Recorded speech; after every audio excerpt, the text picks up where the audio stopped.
I'm going to start with just asking whether you've ever wondered why plans never go according to plan.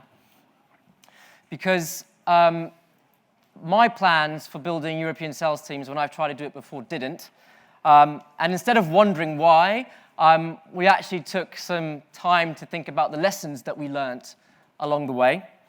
And in the end, those lessons really helped us build some of the most highest performing sales teams that I've ever had the privilege of serving. We did it previously where I was at Salesforce for just over 3 years. And now we're doing it all over again at G2, where I joined earlier this year. So today I'm going to share these 3 tips that no one really taught me, and we kind of learnt along the way. So hopefully it will help you as well in building your teams and scaling your business. So lesson number 1 was that nobody really taught me how to approach the topic of cultural diversity. Right? And I was thinking about this first lesson today, and it struck me that this wasn't going to be another presentation from a British person about how to build European teams. So the reality is I'm not actually British. And as a matter of fact, I'm also not even European. So at this point, I was kind of wondering, well, is this actually going to be any use to anyone? But actually, let me tell you, it is quite useful, because my experience was actually that I'm originally from Brazil. I spent some of my childhood in the UK, but actually only came back to this country in 2008. And the experience that I went through around how to approach the UK job market in particular was quite unique, and I had to adapt. And it was immensely helpful for me later on when scaling these European sales teams. And you see, the key problem really is that in most of these teams, despite the fact that they're hugely multinational and culturally diverse, English is still the working language, right? So what did we learn and ended up doing well? Well, the first thing is with regards to slang, right? So we were really careful not to keep slang as part of the business discussions. And we sort of gradually became better at taking out of those conversations. So imagine, like for me, when I first came back to the UK, fluent in English, you might assume that you can just go ahead and tell me, hey, Henrique, if you do this, that, and the other, then Bob's your uncle, right? Or, let's look at you today. Look like you've been burning the candle on both ends. I had no idea what this stuff meant. So, when you're building these teams together and you're getting people that, might be fluent in English, it's really something to consider. And then the other thing was around cultural sensitivity.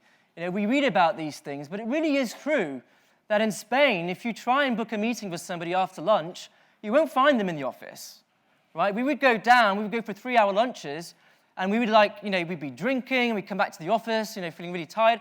They don't come back to the office, they go home, and then they come back to the office, right? That stuff really does happen, and you have to experience it to really experience it. The same thing with, French colleagues. Don't expect them to sit at their desk and have a sandwich over lunch. Take them out. They take their lunch breaks. So, we really learnt about, especially as leaders, how to have that sensitivity. But most importantly, when it comes to this topic, is don't suppress culture entirely. Obviously, we've got to celebrate that diversity. But actually, we learned that it was really important to build common team habits, right? Habits that everyone in the team, regardless of their culture, their origin, they can relate with. And in our team, it was all about hugs. So we never shook hands. We never gave each other a little flimsy tap on the back or a fist pump. Whenever we saw each other, it was always a hug and a big smile. And I absolutely loved that, and that's something that we've taken with us to G2. And at G2, we're all about hugs. It's been something that's really brought us together. So that's lesson number 1. Lesson number 2 that we're sharing today is about the power of togetherness and about being present, but especially about being present in person. Now, if you're like me, you probably can't justify opening an office for your first foreign hire, but then do consider hiring them closer to home. Don't hire someone far away and manage them remotely. London, for example, has people from all over Europe. The team that we're building at G2 right now, we've already got 6 different nationalities. And we've got people now at G2 the same way we did in our first year at Salesforce who know that, the trade-off for being together as a team is that we're going to have to travel more. And that's totally fine. But fast forward 18 months, and at Salesforce, for example, 18 months later, we were already present in 6 different countries. And then you do have to be everywhere as a leader.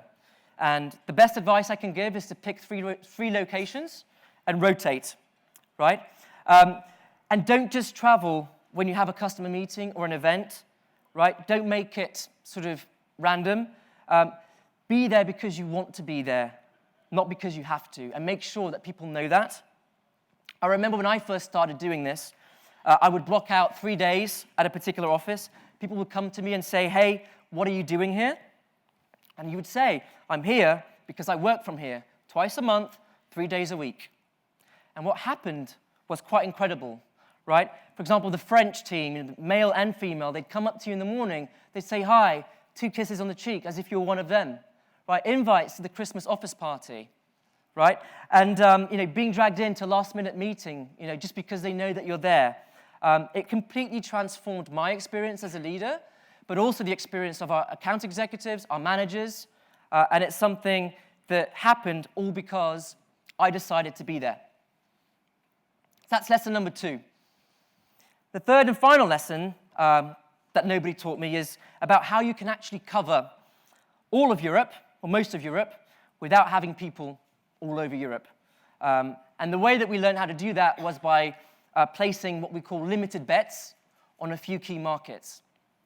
So you're building a team, you're learning how best to work with each other, you're spending time with each other, but you still have to agree where to place your bets, right? And the advice I can give is do not take one country at a time. It will slow your pace down, it will limit your growth, but rather tackle them in batches, trios in our case. So initially we had 3 markets in mind, which made sense for us. And those were the UK, France, and Northern Europe. And that's where we placed our bets. And we were reactive in other regions, but we were proactive in those 3 regions. And by year 3, we then became proactive in another 3 regions. And what that allowed us to do was to hedge our bets in our business without losing focus. And by placing these bets, we managed to leverage, for example, the size of the UK market to begin with. But by the time that Brexit hit, France and Nordics were already of a significant size, and they were growing at double the pace. So it really helped us balance our business and keep our growth on track. So that's it. Those are the 3 lessons. Drop the slang in English, specifically for business discussions. Be physically present, not because you have to, but because you want to. And thirdly, think about where to place your bets, and don't take one country at a time. Thanks very much. Enjoy the rest of the afternoon.